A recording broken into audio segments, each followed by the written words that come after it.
Mr. President and Commander-in-Chief, Your Excellency Asiwaju Bola Ahmed Tinubu,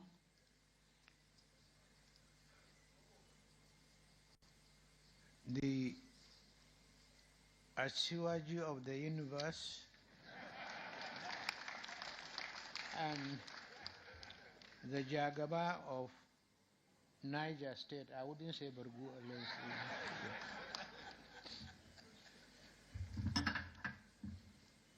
Very distinguished General Yakubu Gawan, the chairman of today's event, General Olusegun Obasanjo, other past Nigerian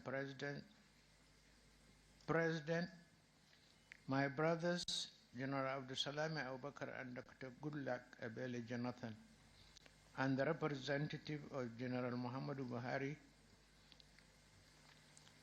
my brother and statesman Nana Akufo-Addo, immediate past president of the Republic of Ghana, former Nigerian presidents, vice presidents, Alhaji Atiku Abubakar, Alhaji Namadi Sambo, and Professor Yemi Osinbajo,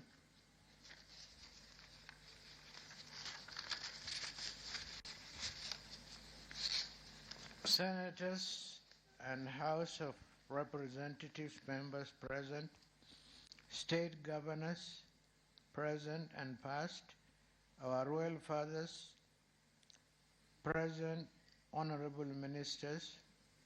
I see many of my military colleagues present here, and such superior officers like General Alani Akinriade, captains of industry, here present, my Lord spiritual and temporal, members of the mass media, distinguished ladies and gentlemen.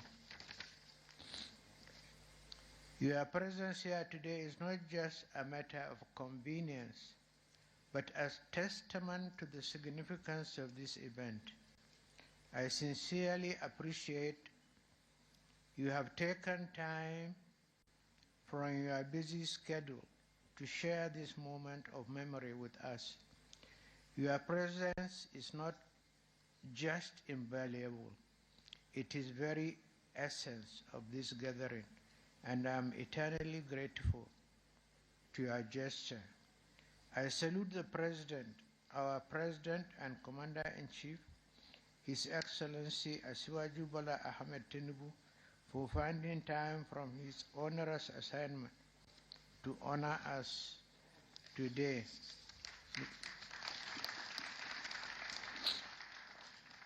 Mr. President, you are able to attend this event today means a lot to me personally. As you know only too well, you have my blessings, prayers, and goodwill in your arduous task of moving our country forward. To all our former presidents and heads of state, your enduring impact on our nation and your legacy is not just a testament to your dedication and service, it is a beacon of hope for our future. I am deeply grateful for your contributions and presence in particular. I cannot sufficiently thank my brother, His Excellency Nana Akufo-Addo,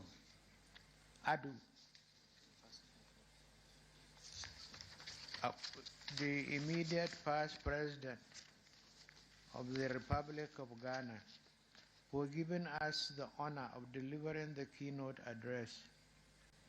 I am compelled to single out for praise very senior bosses and older brothers, General Yakubu Gawan.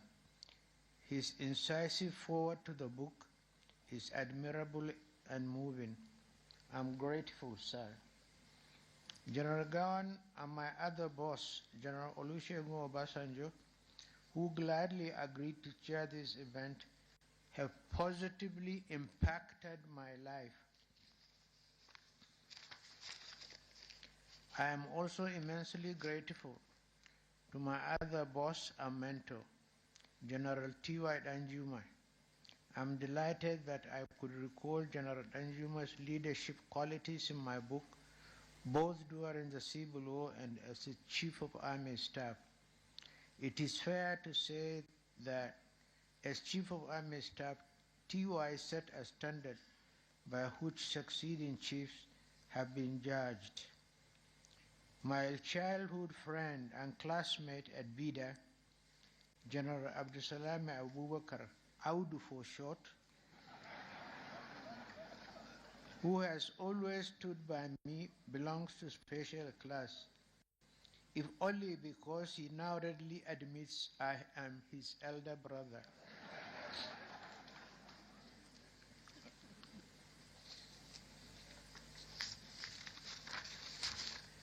I also thank my boss and our immediate past president and colleague, General Muhammad Buhari, who sent a lovely note a few days ago apologizing for his inability to be with us.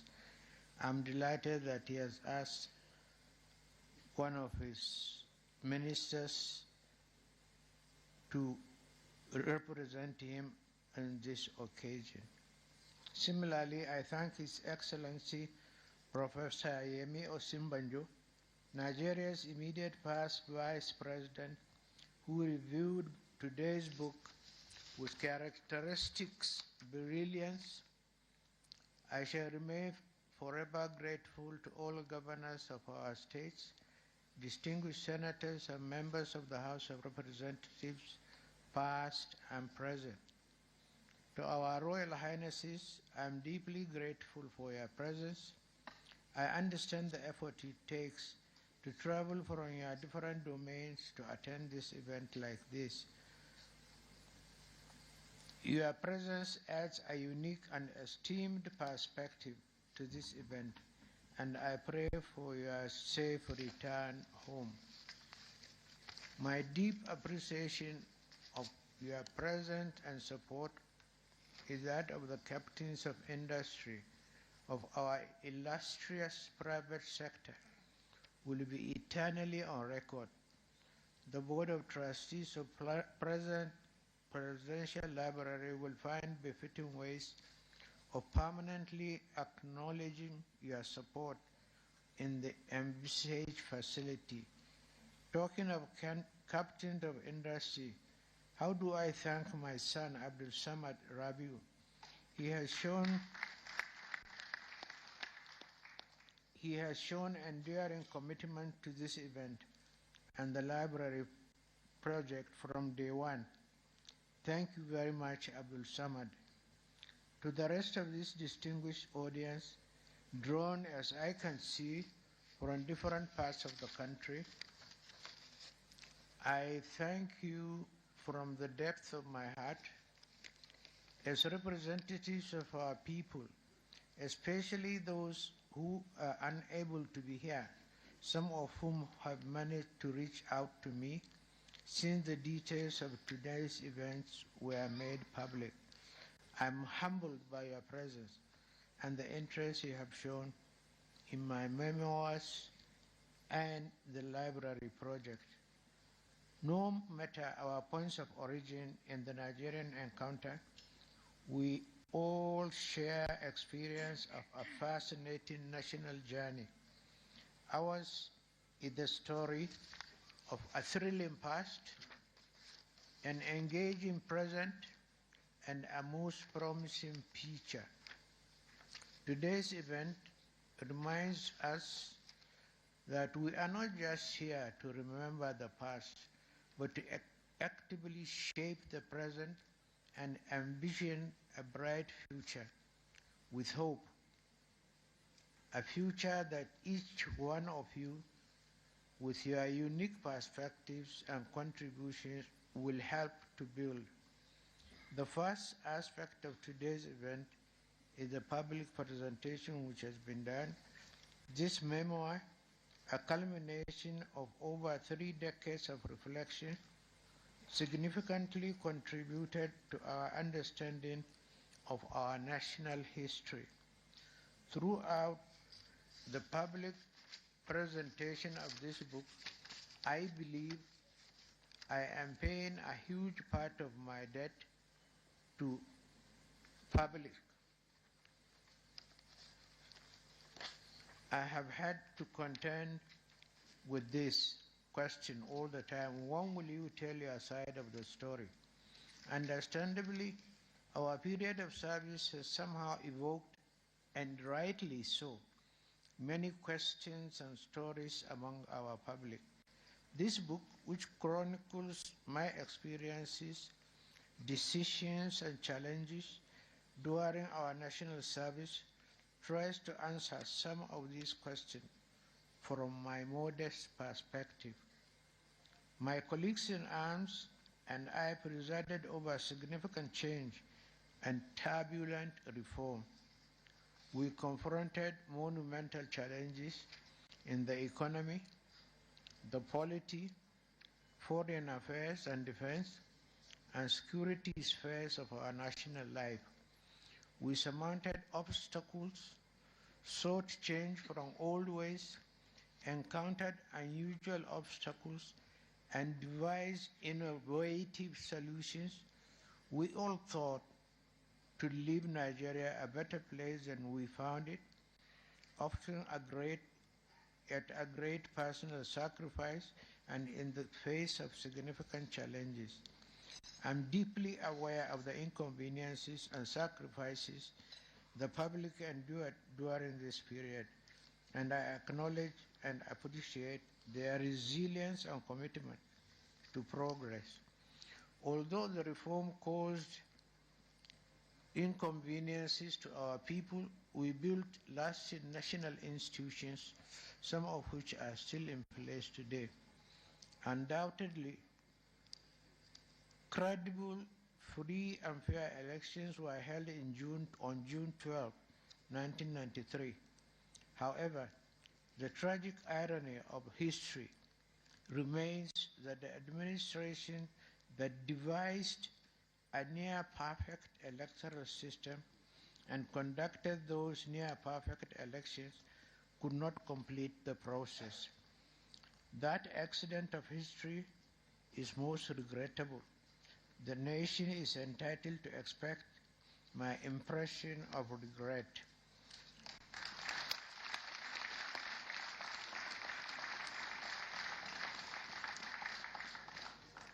As the leader of the military administration, I accept full responsibility for all decisions taken under my watch.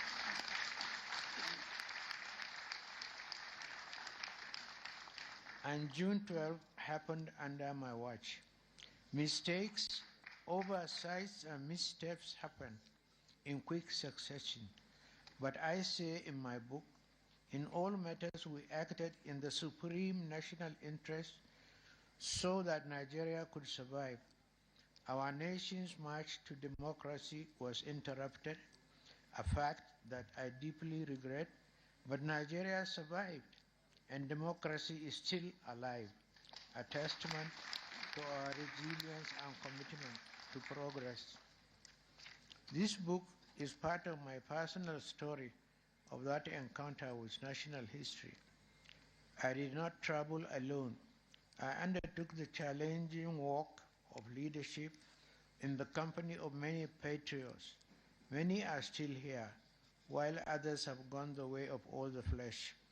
I cannot name all our allies and fellow travelers, but let me acknowledge the contributions of men like late Augustus Ihomu, Commodore Ebitu Ukiwe, General Ike Nwachukwu, Professor Bolaji Akinyemi, Dr. Kalu Idika Kalu, Dr. Tunji Olagunju, Chief Olufalaye Nahu Kabesi, the late Professor Oje Tunji Aboyade. By the way, he was an outstanding man. The late Alhaji Rilwanu Lukman, the late Professor Humphrey Umosu, the late Professor Omo Omorui, the late Professor Gorian Ezekwe, the late Professor Tam David West, the late Professor Babatunde Papumwa, the late Professor Wali Koye Ramsan Kuti, the late Dr. Shatima Mustafa, the late Alhaji Bunu Sharif Musa, the late Rear Admiral Patrick Koshoni, Lieutenant General Alani Akinyade, General Ali Gusau, General Haliru Akilu, the former Senate President Brigadier David Mack, Brigadier General Tunde Ogweha, Colonel Abubakar Nengiwa Umar, the late UK Bello, the late General Nuhu Gomaji, Colonel Sambo Dasuki, and a whole list of prominent colleagues and friends of all of them, fellow travelers in the challenging work of leadership. The second aspect of today's event is establishing a befitting library, which I consider a tribute to history and a contribution to the world of knowledge and leadership.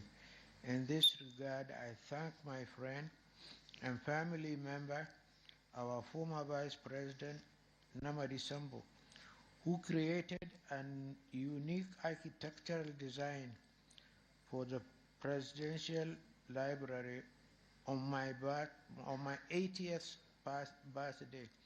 I'm getting to 84. As you can see from the program details, it is an outstanding design. Thank you, Mr. Vice President. As leaders, our activities belong to history in the form of written records. These records will serve as evidence in chief for posterity long after we have gone. The proposed presidential library, which will house these records, would be a lasting tribute to our period of national service and a resource for future leaders and scholars to learn from our experience and decisions. As I understand it, members of the library board have in mind is a library as not a museum where treasured historical documents and books are left to dust. The plan is more of an interactive center for lively exchange among people of different backgrounds and generations. Once again, I sincerely appreciate and ensure your presence at this gathering. Your participation and the conversation following this event will undoubtedly contribute to better Nigeria.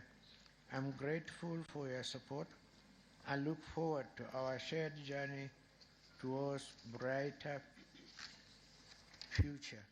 The task of recovering memory can never be easy. As I said in my acknowledgement pages in the book, apart from my publishers, Messrs. Bookcraft, headed by Mr. Bonkole Olaebi, in writing this book, I acquired debts of gratitude to several other persons that deserve mention. Dr. Yemi Ogumbi, otherwise Dr. Activity, Dr. Chidi Amuta, Mr. Abiola Phillips, Mr. Clement Fajimoku, and Mr. Toby Shenoy gave generously of their time, experience, and resourcefulness, not just in the area of research, but also in painstaking editorial work. I thank Mr. Oladimeji Bajela for the book's beautiful design. Yemi Ogumbi's unwavering commitment to ensuring the expert production of the book and his tireless work towards realizing today's event will never be forgotten. Thank you, Dr. Activity. Yemi's effort and those of his colleagues were amply complemented by the commitment of other young friends and colleagues, such as Donald Duke, Rotimi Amechi, and Mr. Francis Ogoro, who made several trips to Mina for consultations in this project. My gratitude to these other friends who assisted in this program. Thinkers and persons of knowledge as possible, especially business, finance, and economics. I naturally started my consultation with those I had met practical contact with within the years. In this regard, I reached out to Professor Gabriel Olusanya. He impressed me greatly during my tenure at the National Institute of Policy and Strategic Studies. Through him, I expanded the contact of reputable Nigerians to consult on how best to design an appropriate economic reform agenda. In this regard, I contacted Professor Ojetunji Aboyade, Professor Ikenna Nzimiro, Chief Michael Omolaele, Professor Akimabo Gunje, and Dr. Chu Okongu. We could rely on the technocratic expertise and vast bureaucratic experience of men like Olufalaye. Through Ike Nwachukwu, we had been since the military, when he was a military governor of Imo State. I engaged and incorporated Dr. Kalu Idika Kalu, who had done impressive work on the state's economy. Before that, he had worked at the World Bank and served at the Asian desk, where he garnered extensive knowledge on what became the Asian Tigers. In particular, his creative approach to rescuing the economy of Imo State made it possible and positive impression on me.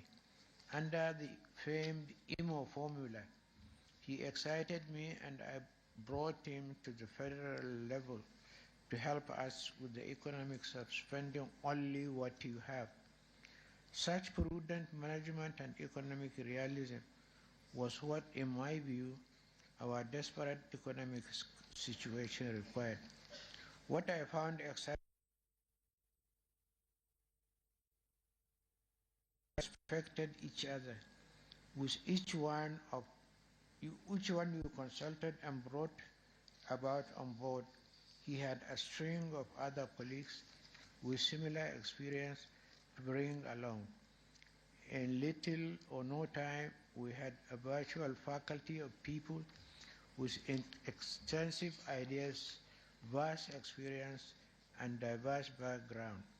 We interacted through series of dialogues and consultations in very enlightening sessions.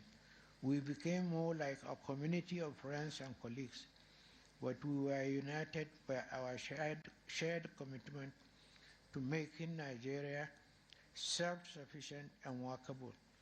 We had endless brainstorming sessions on different aspects of national life, especially the economy.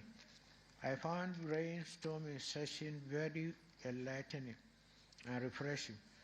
People brought their vast experiences to bear in the problems that face us then.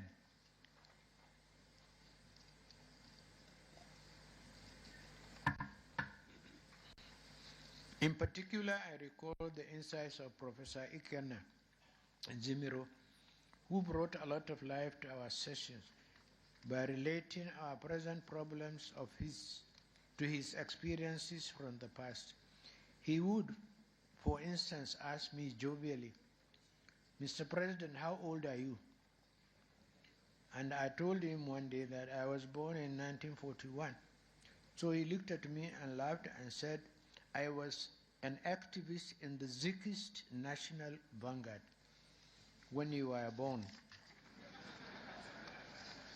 So, Mr. President and the Asuwaju of the universe and my elder brother, I want to thank you and thank all my other colleagues for having the time to be here with us. I really appreciate you, Mr. President. Thank you so much.